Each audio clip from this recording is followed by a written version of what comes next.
जय सिया राम सभी को। रामचरितमानस में सुंदरकांड के दोहा संख्या 17 से हम लोग आज आरंभ करेंगे। देख बुद्धि बल निपुण कपि, कहेउ जानकी जाहु, रघुपति चरण हृदय धरि, तात मधुर फल खाहु। म्यूट कर लीजिए, किसी के से बहुत डिस्टर्बिंग साउंड आ रही है। वंदना।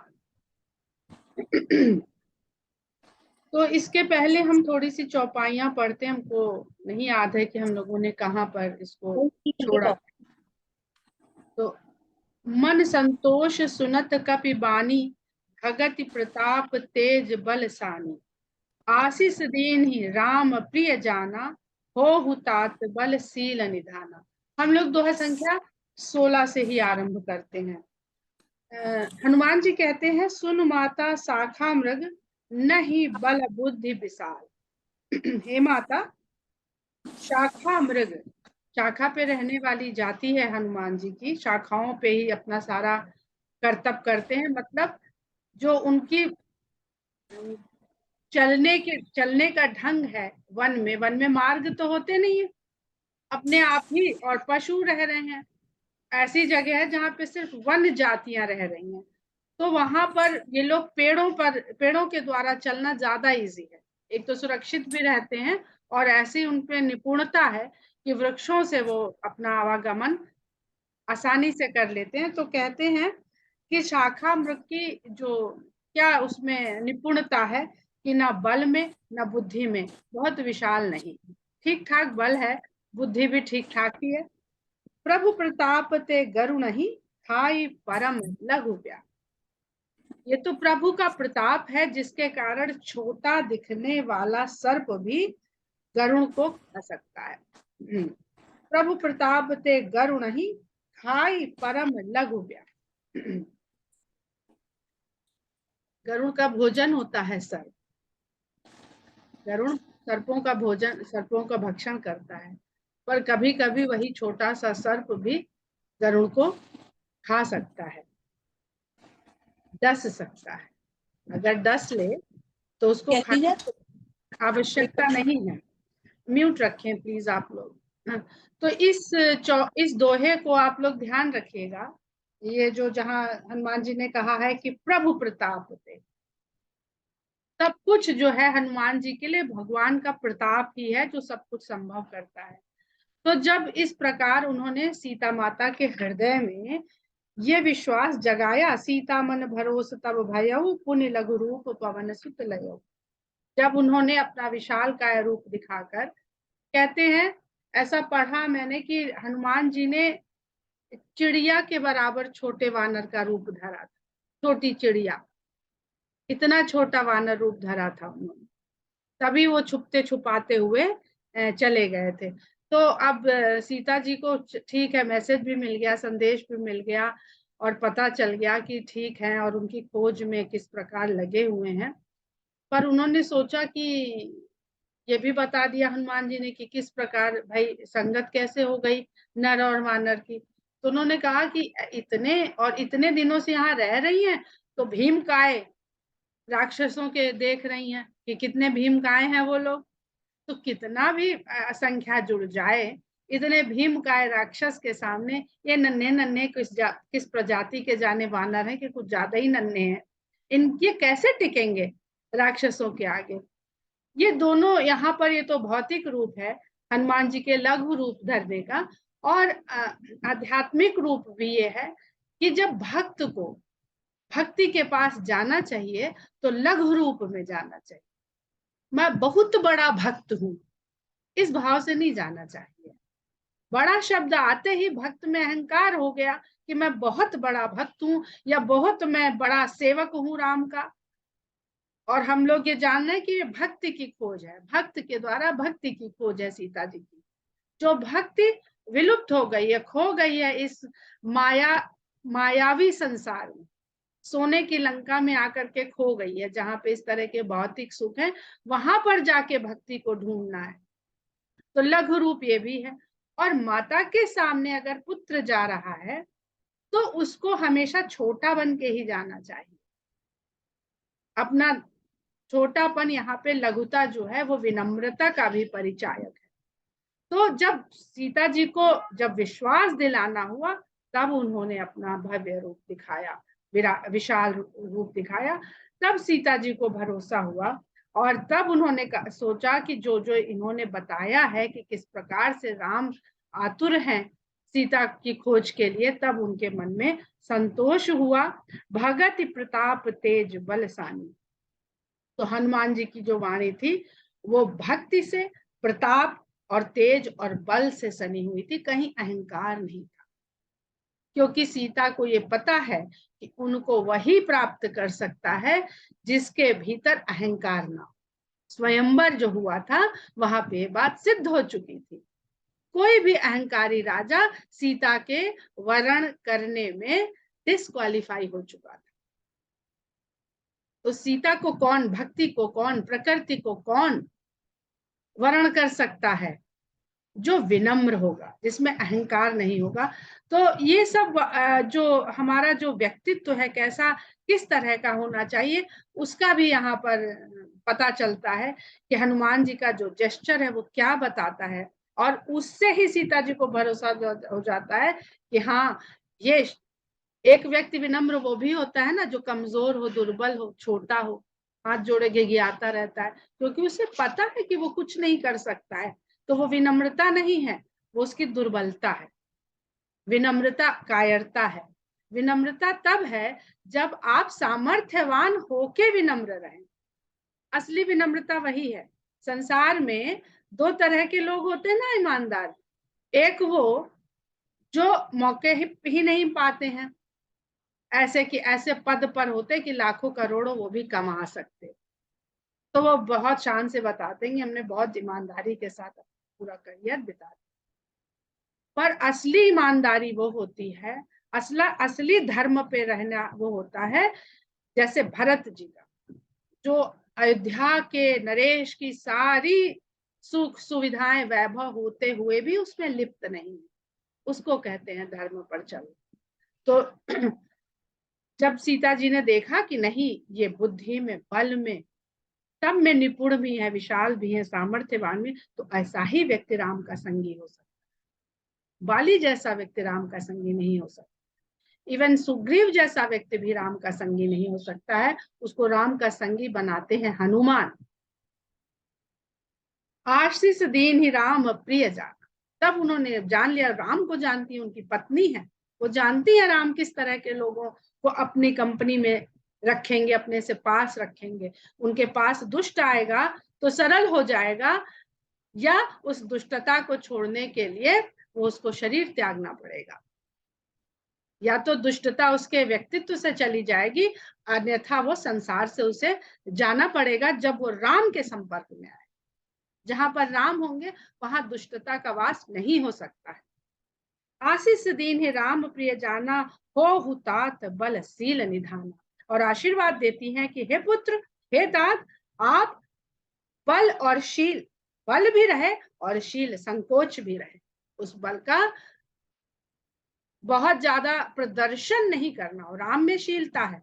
राम सदा संकोची स्वभाव के रहते हैं, तो उनके भक्त को भी उसी शील को धारण करना होगा।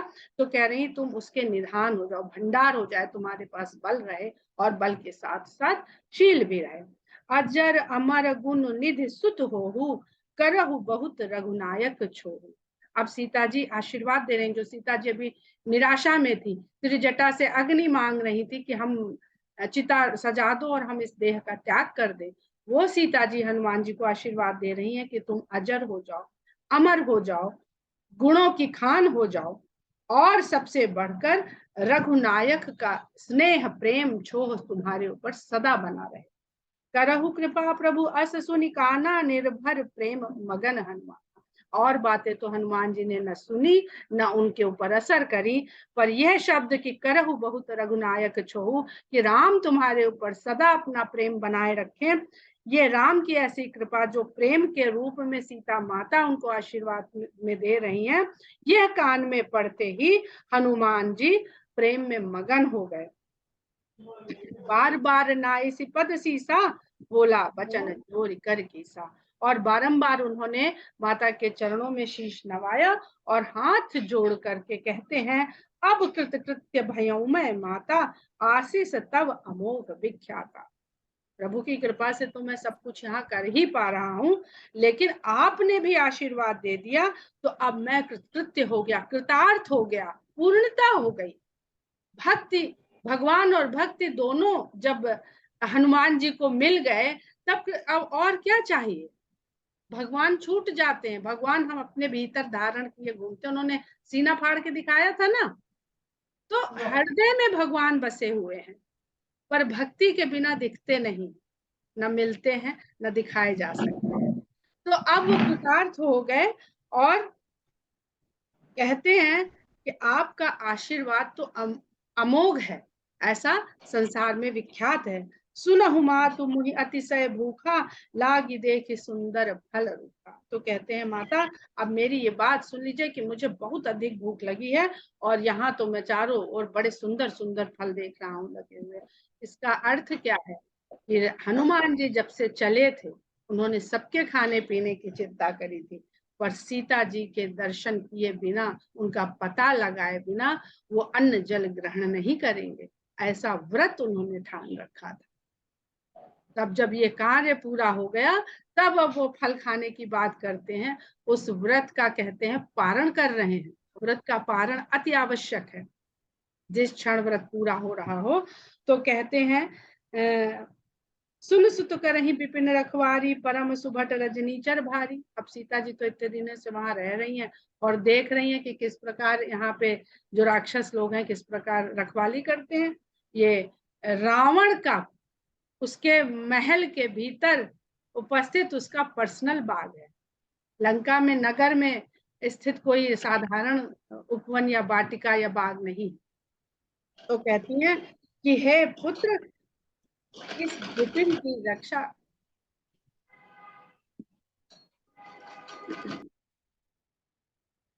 बहुत बहुत बड़े बड़े योद्धा लोग इसकी पूरी सेना बना करके इसकी रखवाली करते हैं। तो हनुमान जी कहते हैं तिन कर भय माता मोहि नाही, जो तुम सुख मानो मन माहे। मुझे उनका डर नहीं है, अगर आपको अच्छा लगे तो मैं इस वाटिका के फल खाऊं। देख बुद्धि बल निपुण कपि कहे हु जानकी जाओ। अब सीता जी को ये चिंता है ना कि मान लो ये फल खाने लगा और राक्षसों ने इसको यहीं कैद करके कैद खाने में डाल दिया तो रामचंद्र जी को बताएगा कौन जाके कि हमारा पता लग गया है। तो वो भी उसी तरह से सोचती हैं।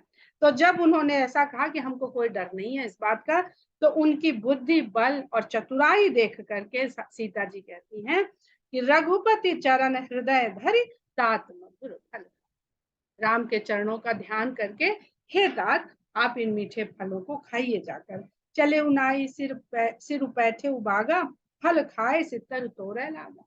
सीता जी के चरणों में शीश नवा करके बाग में प्रवेश किया जिधर फल लगे थे, और फल खाए तो खाए, वृक्षों को उखाड़ तोड़ने लगे। अब हनुमान जी यहाँ पर एक दूत का जो कर्तव्य है उसे निभा रहे हैं। जितना उद्दंडता मचाएंगे उतना ही रावण का शक्ति परीक्षण बल परीक्षण कर पाएंगे।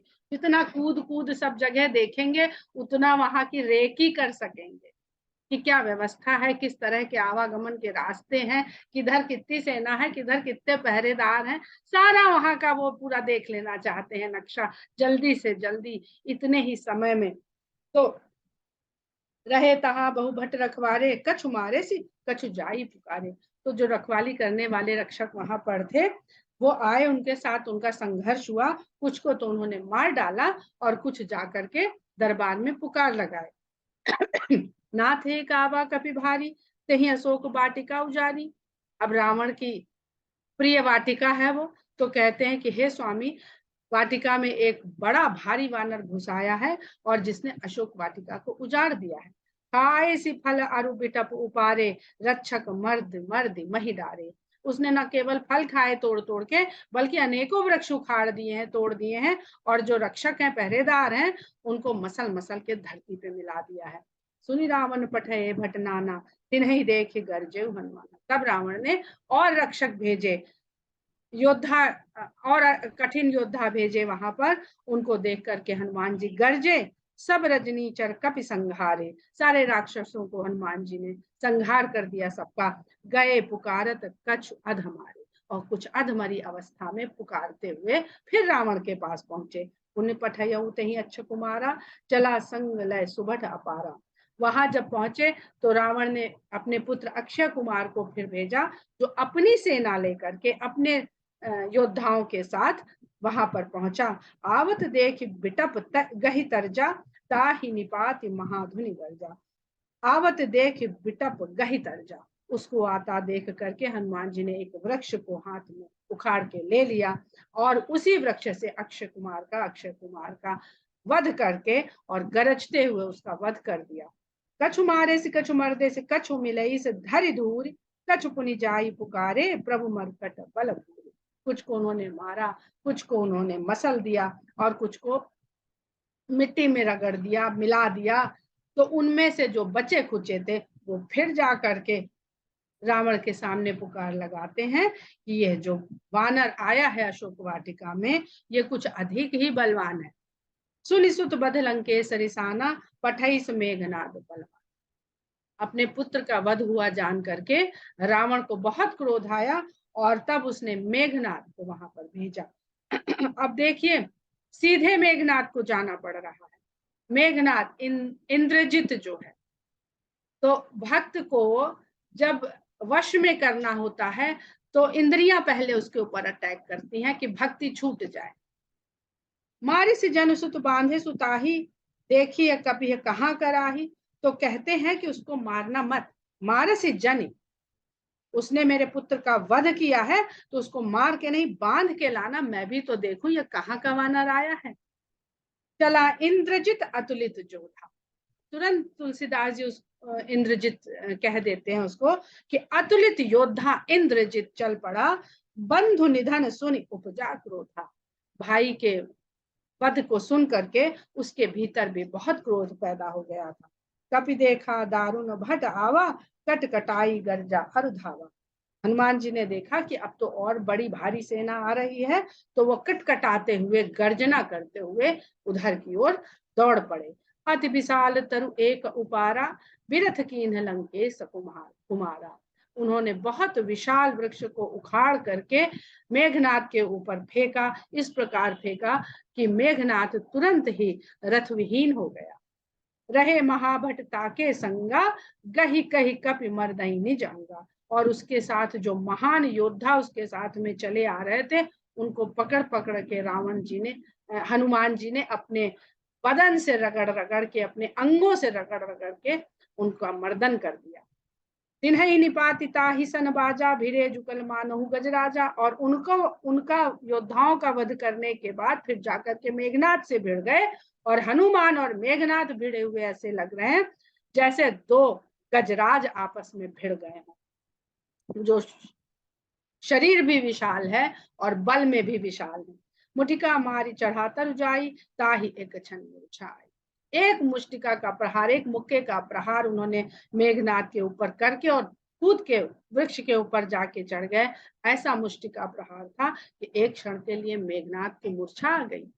अब ये मेघनाद के लिए बहुत बड़ा प्रहार था कि जिसने सभी इतने योद्धाओं को जीत रखा है, इंद्र को जीत रखा है, उसको एक वानर का मुष्टिका प्रहार मूर्छित कर दे तो उठ बहोर कीन्ही सी बहु माया, जीत न जाई प्रभंजन जाया। उसने उठ करके, मेघनाद बहुत मायावी योद्धा था, बहुत तरह की माया आती थी। आजकल हम लोग इसको इस तरह से समझ सकते हैं, जैसे हम लोग कहीं भी जाते हैं तो हम देखते हैं ना कि ग्राफिक्स के द्वारा अजीब अजीब तरह की चीजें बिना किसी पर्दे के, बिना किसी माध्यम के प्रकट कर दी जाती हैं। तो जो लोग जानते हैं टेक्नोलॉजी के विषय में, वो समझते हैं कि किस प्रकार ये बिना दिखती हुई किरणें जाके, रेज जाके इस तरह के चित्रों को वहां पर पैदा कर रही हैं। पर एक वन से ला करके आप किसी को सीधे वो दिखा दीजिए तो कितना हतप्रभ हो जाएगा, उसको कितना आश्चर्य हो जाएगा। और इससे भी बेहतर क्वालिटी के अगर वो चित्र हो कि एकदम असली जैसे जान पड़े, तो उसको ये समझ में नहीं आएगा कि ये सचमुच का कोई व्यक्ति या दृश्य नहीं है। इसके ऊपर अगर हम लोग को याद हो जो रमई काका की कविता हुआ करती थी ना कि याक दाई हम गैन राय लखनऊ शहर में, तो किस प्रकार वो भ्रमित हो जाते थे स्टैच्यू देख देख करके।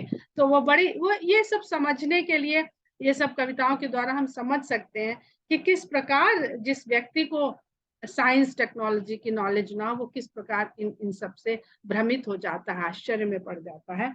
तो उसने माया रची फिर भी जीत न जाय प्रभंजन जाय, पवन के जाए हुए प्रभंजन, जो अति वेगवान वायु होती है उसके जाए हुए पुत्र जीते नहीं जा रहे हैं मेघनाथ से। अब वो मायावी है तो हनुमान जी मायापति के सेवक हैं। जो माया है वो भगवान की ही शक्ति से प्रेरित होती है, संचालित होती है, सब कुछ कर सकती है। तो मायापति के दास के आगे मायावी की माया नहीं चलती है। ब्रह्मास्त्र ते ही सान्हा कपि मन कीन्ह विचार, जो न ब्रह्म सरमानो महिमा मिटई अपार। एक वानर को नियंत्रण में लेने के लिए मेघनाथ को ब्रह्मास्त्र का प्रयोग करना पड़ रहा है, और हनुमान जी कि ब्रह्म अस्त्र का अगर मैं निरादर कर दूंगा तो उसकी महिमा मिट जाएगी।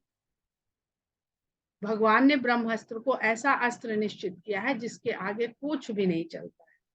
पर अगर हम लोग इसका अधिक अध्ययन करते हैं तो जब हनुमान जी को सभी देवताओं ने वरदान दिए थे, जो हनुमान जी की कथा है, तो वहां पर ब्रह्मास्त्र भी उनको नहीं, उनके ऊपर असर करेगा। सभी देवी देवताओं ने अपने अपने अस्त्रों से हनुमान जी को मुक्ति प्रदान कर दी थी। ये शायद जब सूर्य के समय की कथा है या उसके बाद की है। सूर्य हनुमान जी के गुरु हैं।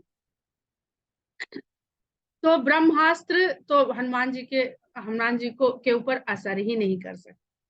यहाँ पर दो तीन बातें समझने वाली हैं कि ब्रह्म अस्त्र ते ही सांधा कपि मन कीन विचार। उसने ब्रह्मास्त्र का संधान किया तो हनुमान जी ने मन में विचार किया, जो न ब्रह्म सर मानो महिमा मिटई अपार। ब्रह्म बाण कपि कहते ही मारा। उसने वानर को ब्रह्म बाण के द्वारा हमला किया, पर तिहु बार कटक संघारा। और ब्रह्मास्त्र के लगने पर जब हनुमान जी गिरने लगे ब्रह्मास्त्र लगने के कारण, तो गिरते गिरते भी उन्होंने एक सेना की बड़ी सी संख्या का संहार कर दिया। इतने विशाल काय थे। तो ते ही देखा कपि मूर्छित भयउ नाग पास बांधे सिलय गए। जब मेघनाद ने दूर से देख लिया कि हाँ ये मूर्छित हो गए हैं, पूरा उसको विश्वास हो गया, तब उसने नाग पाश से बांधा हनुमान जी को और तब लेकर के गया। तो ब्रह्मास्त्र मारने के बाद भी उसको विश्वास नहीं था। इससे ये पता चलता है कि हनुमान जी ब्रह्मास्त्र के लगने से नहीं गिरे थे, वो अपनी इच्छा से गिरे, अपनी इच्छा से गिरे थे, क्योंकि उन्हें आगे जाकर के अभी और जांच पड़ताल करनी थी। दरबार का भी उनको पूरा जायजा लेना था कि कहाँ क्या है, कैसे इसके सलाहकार हैं, क्या व्यवस्था है, क्या इसका एटीट्यूड है। और दूसरे, जब मेघनाथ जी ने कहीं कहीं ऐसा भी लिखा है कि ब्रह्मास्त्र से मारने के बाद भी जब वो नागपाश को छोड़ता है मेघनाथ, तो ब्रह्मास्त्र उसी समय छोड़ करके, त्याग करके चला जाता है वहां से हनुमान जी को, क्योंकि ये ब्रह्मास्त्र का अपमान है। ब्रह्मास्त्र के बाद नागपाश को छोड़ना, ब्रह्मास्त्र के बाद कोई शस्त्र, कोई अस्त्र नहीं। तो ये अध्यात्म के हिसाब से भी है, बंधन और मुक्ति और इस सबको भी बहुत समझाता है। परंतु ऐसा भी बहुत जगह लिखा है कि नागपाश के छोड़ते ही ब्रह्मास्त्र हनुमान जी वहां से हनुमान जी को भेंट करके उनसे बस चला गया था। जासु नाम जप सुनो भवानी, भव बंधन काटहि नर ज्ञानी। अब हमने कहा था जहां जहां भ्रम की स्थिति पैदा होगी, वहां वहां जो श्रोता और वक्ता है वो शंकर और पार्वती। तो ये बहुत भ्रम की स्थिति यहाँ पर उपस्थित हो रही है। तो भगवान शंकर कहते हैं कि हे भवानी, जिसका नाम भर जप लेने से भव बंधन काटहि नर ज्ञानी। जो ज्ञानी लोग, ज्ञान को जानने वाले जो मनुष्य हैं, उनके भव बंधन कट जाते हैं। तासु दूत की बंध तरुआवा, प्रभु कारज लग कपि। भला उसका दूत मेघनाथ के द्वारा बांध के लाया जा सके, यह संभव ही नहीं है। वो तो प्रभु का कार्य करने के लिए हनुमान जी ने स्वेच्छा से खुद को बंधवाया। इसीलिए उनको कहते हैं विद्यावान गुणी अति चातुर। कब कहाँ क्या करना है, कब कहाँ क्रोध दिखाना है, और कब का भी हम लोगों के यहाँ जो 3 तारीख को जो प्रेजेंटेशन हुए हैं उसमें यही बोला गया है कि हमें कहाँ बल दिखाना है, हमें कहाँ क्रोध करना है, कितना करना है, और कहाँ हमें इस तरह से अवश्य होता हुआ दिखाना है। ये सब व्यक्ति के अंदर ये चतुरता, ये निपुणता होनी चाहिए। कपि बंधन सुनिनि चरधाए कौतुक लागी सभा सभाए।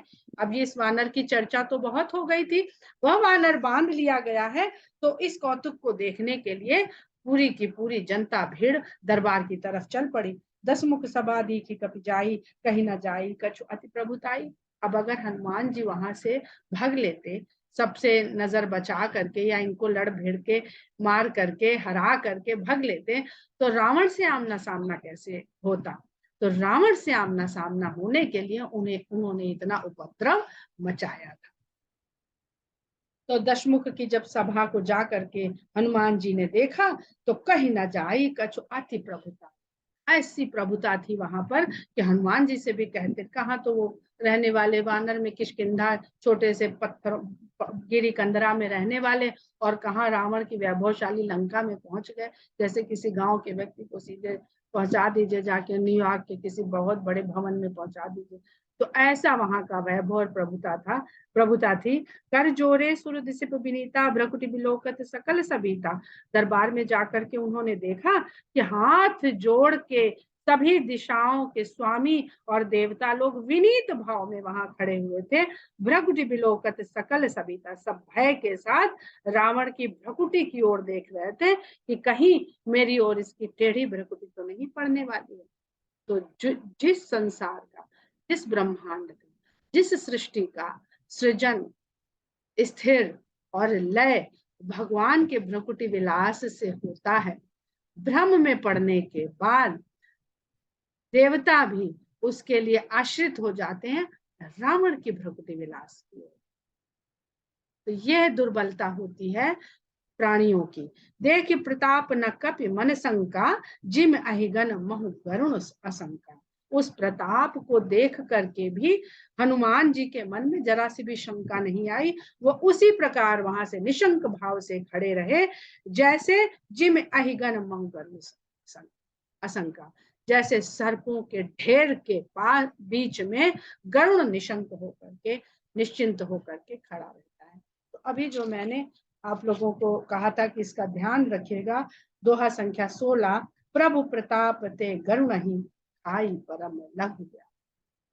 और यहाँ पर उसी गरुण का क्या व्याख्यान हो रहा है कि जिम अहि गण महु गरुण असंका। यहाँ पर क्योंकि रावण के प्रताप का वर्णन है, शब्दों पर ध्यान दीजिए।